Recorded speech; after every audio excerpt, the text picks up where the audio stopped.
The Curse of Tristram is the kind of inspired, over-the-top modding project that could only be hatched in the mind of a fan. The idea is straightforward enough: deliver a remastered version of Diablo II by rebuilding it inside StarCraft II. Never mind the fact that the latter is a finely tuned strategy game and the former is a loot-focused action RPG. For Etienne Godbout, the French-Canadian programmer behind The Curse of Tristram, it was really the only choice. He wanted to remake the second Diablo game, and the Blizzard-supported modding software for StarCraft II is the only option for citizen programmers that want to do things with Blizzard games. The problem is, StarCraft II editor was designed for modders looking to tweak a real-time strategy game. Diablo II, however, is an action RPG with a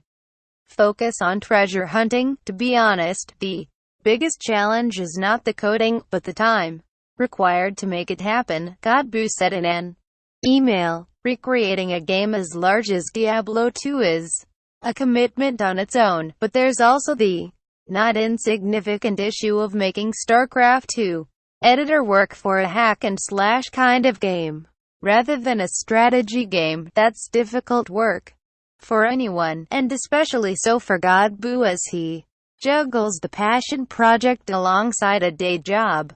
But just over a year after The Curse of Tristram started making noise online, Godbout is almost ready to let the public have a look at his work. For the next couple weeks, I might be able to finish the last push for the beta, he said. I still have no estimate for a final release, but I might be able to release the first few zones soon. Blizzard has already remade the original Diablo inside of the series' latest game, 2012's Diablo III, and many fans believe it is only a matter of time before the studio follows suit with a Diablo II remake. Godbout is realistic about that possibility, but he also feels that The Curse of Tristram brings something unique to the mix. If a Diablo II remaster sees the light of day, it will probably be better than my mod, he said. So that is why I added my own little magic touches. One such change, Godbout rewrote Diablo II's skill synergy system, in which certain skills existed only to enhance the efficacy of other skills. That concept was rewritten in Diablo III as skill runes, but The Curse of Tristram has its own idea. I changed how the synergy skill tree system works by adding bonus skill stats with items instead of other skills, Godbout said. It was tested during the alpha of The Curse of Tristram and people are loving this idea. So instead of unlocking special synergy skills or runes, players will find and equip loot that empower specific skill builds. It doesn't sound so different from the way many of Diablo II's most sought-after legendary and set items bestow game-changing behaviors on specific abilities. Godbout's take on Diablo II also introduces a new category of mythic gear, which combines a random set of stats from unique items with set bonuses for equipping more than one piece at a time.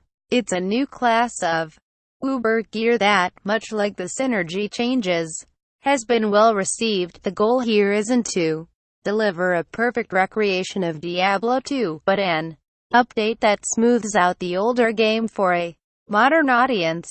That's why StarCraft II provides the perfect platform to work from. There is nothing I am unable to do in the StarCraft II editor in terms of coding, except for maybe holding the left mouse button to auto-attack, Godbout said. The engine limits me a little bit for a few things, but I made some minor changes in the gameplay to accommodate. It was quite challenging to balance all this, but I think I did a good job overall. Godbout is working on this project with Blizzard's full support.